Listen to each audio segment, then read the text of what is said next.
পাঁচমেশালি সবজি করব। সবজিগুলো অনেক দিন হয়ে গেছে, খাওয়া হচ্ছে না, তাই ভাবলাম আজকে চচ্চড়ি করে নিই। নিরামিষ করেই চচ্চড়িটা করব।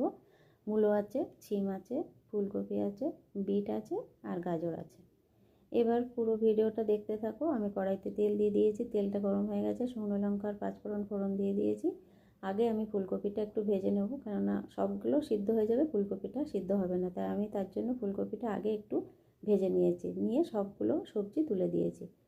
দিয়ে এবার একটু কাঁচা লঙ্কা দিয়ে দেব আর পরিমাণ মতো লবণ আর হলুদ দেবো। এটার মধ্যে একটু সর্ষে বাটা দিলেও ভালো হয়, আমি আর সর্ষে বাটাটা দেয়নি। এবার একটু নাড়াচাড়া করে ঢাকা দিয়ে সিদ্ধটা করে নেব। জল দিতে হয়নি, এমনি একটু জল বেরিয়ে সিদ্ধটা হয়ে গেছে। এবার একটু নেড়ে চেড়ে ভেজে নিয়ে অল্প একটু মিষ্টিটা অল্প দিলে হবে না, একটু বেশি পরিমাণে দিতে হবে, কেননা নিরামিষ। একটু বেশি করে মিষ্টিটা দিয়ে ভেজে নামিয়ে নেব। কেমন হলো কমেন্টে জানিও, ভালো লাগলে লাইক কমেন্ট শেয়ার করে দেবে। রেডি হয়ে গেছে নিরামিষ রেসিপি। এমন হলে খুবই ভালো লাগে।